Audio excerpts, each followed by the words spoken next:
Hello everybody. I thought I'd do a short video and show you how I assemble my hand pads and what I use for them. This is the neoprene rubber. This is a 1/2 inch thick.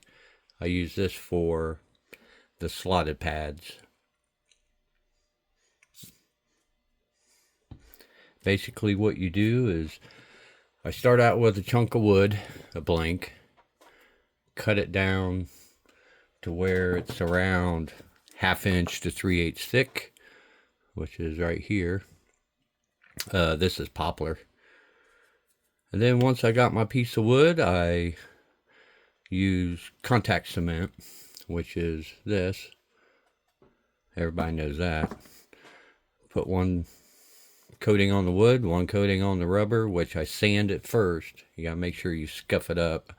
This is scuffed. This is from the factory. So you can see that. Very important to scuff it. This side though won't be. That'll be on top, finished product. So don't have to sand this, but this one's got to be sanded twice. So then you get to this stage right here, and obviously this is going to be a larger slotted, and that's where we're at there. This is a 1/4 inch neoprene for the very bottom. So, and I got a mark there you can see, and a mark there. You'll see why here in a second. But what I do is I get my glue ready. Normally my exhaust would be running, but it's pretty loud in here, so it's not running. So I'll kind of do this quick. So basically spread your glue on there. I like putting them all together in that way. Didn't get too messy in the sides of it. But I go about 3 or 4 of them. Then I will do the smaller pieces, and then also the metal inserts that go in the slot. So kind of keep it all drying at the same rate. So there's 3 of those. So we'll do 3 of these. This stuff gets kind of messy, but it don't bother me. There's one side. It takes 2 of these per pad. There's one.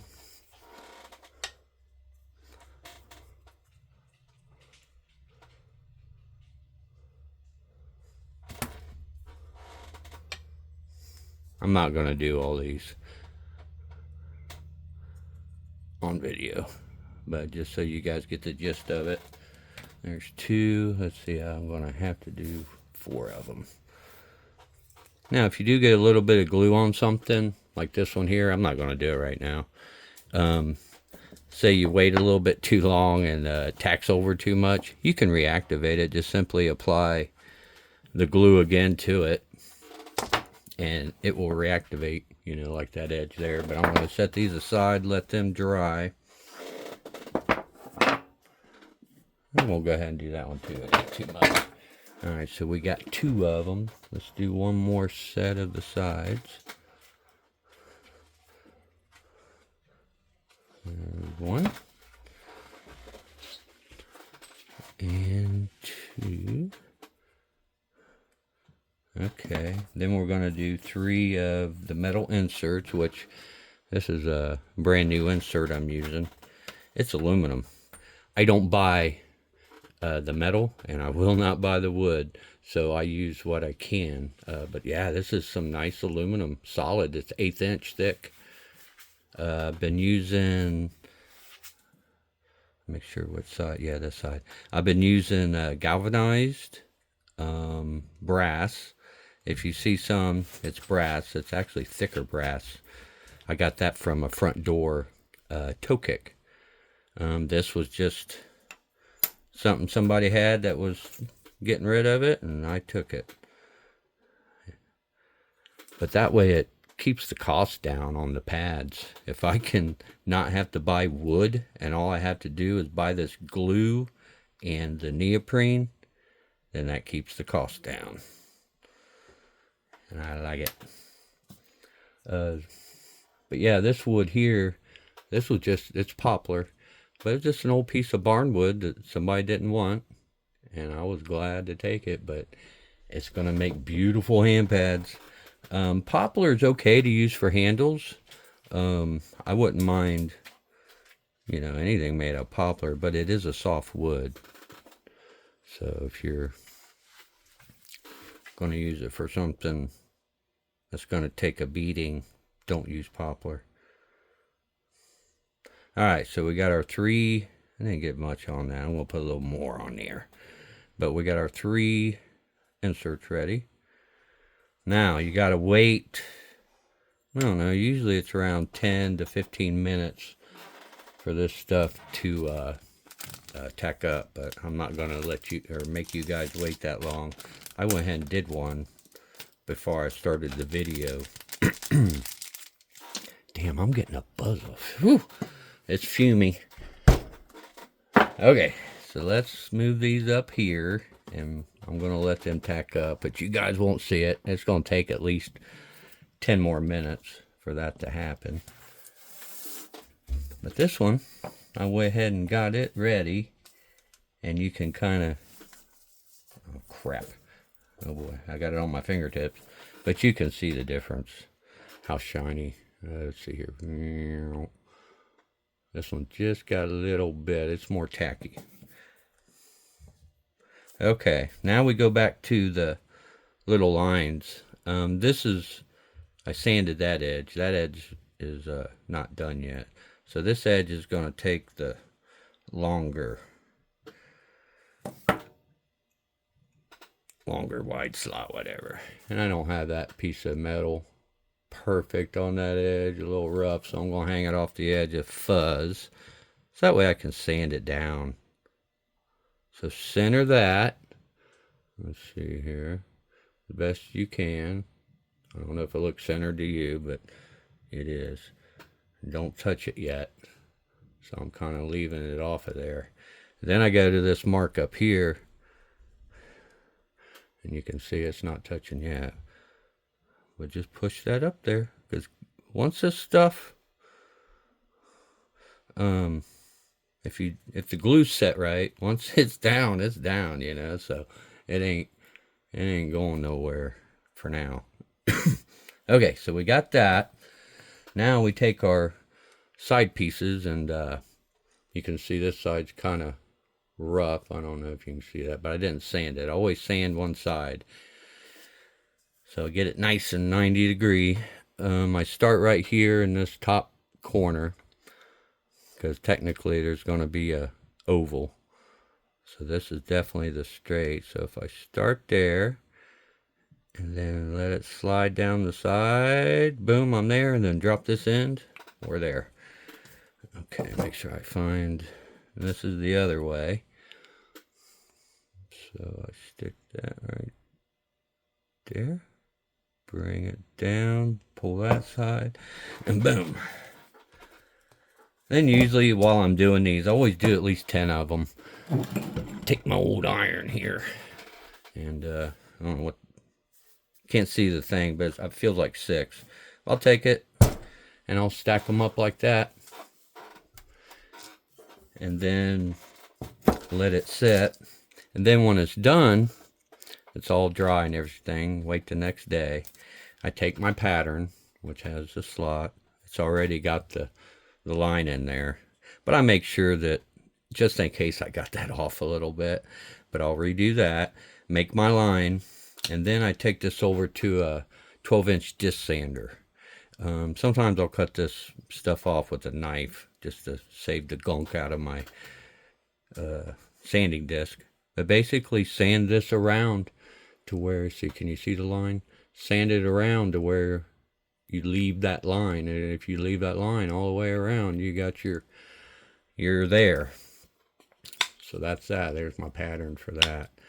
So once you get to that point, then it's at this point. I take it over, I have it all nice and rounded with the 12-inch disc sander. Then the this profile here I do on a router, just a wood router, table router. So I route that edge right there, And then I take it to the same sander and I do a profile this way. And then I do a profile this way. So that's rough. And then from there it's hand sanding. 3 grits, get it down, and then I take and sand this edge so that it's nice. And let's see, I think I might have one over here. No. Alright. But basically get it down to where that's the finish. My very beginning finish has been a glossier finish. I'm toning it down. It's going to be more of a natural warm finish. If your hands start sweating, it's not going to slip or anything. But that's the finished color of the poplar. And that's a finished, this is the wider slot. We are working on a narrower slot. You can see the difference there in the width. About a, I don't know, it doesn't show up, but it's a 1/4 inch. And then also a 1/4 inch at this end too, once it's all rounded off. But that's that. I think that's about it. The half moons. This is a pattern that I use for the half moon, and this one, it's the 1/2 inch rubber. So it ends up being about 3/4 of an inch when it's all said and done in thickness. And it's technically 1/8 of an inch bigger than the half moon, than this one. I did that purposely because this one you're gripping more to get your fingers around. So if you got one of these and you got one of these, they're at 1/8 inch. It's just a little bit different. So actually technically a 1/16 of an inch all the way around the circumferences, but 1/8 inch altogether. But that's that. And then like my slim pads, same thing, 1/4 inch neoprene, glue it onto a piece of wood. And this stuff, guys, if you get some of it, it sands. It works just like wood. Not as easy. If you're using power tools and power sanders, it's very easy to shape. Then I just put my little thing on there, trace it out, go to the disc sander, sand it off, edge it with the router, and then do the doming on that. And this one's got some doming to it too. Let's see, you'll see it better with this. So, see it, and then let's turn it this way. How are you going to see that? Oh, yeah. Just a little, maybe, let's say 3/4 off that way, a little bit, 3/4 off that way. So there's technically about a 1 inch by 1 inch square I try to achieve on all the ones that I dome. It's not domed to where you can sit a little thing. I always leave about a 1 inch by 1 inch square, every one of them. And then of course these are flat, purposely flat across there. And when I first made one, I made mine domed, and old Danny Collins like, man, we need that flat. I was like, okay, and he knows why. And it works. But I've never snapped a point on one of these ever. But I'm sure it's happened, and I'm sure I will, but I haven't. I've never snapped a point on this. But that's it, guys. Short video. This is after Sal's first live stream. That was cool, Sal. I had a good time.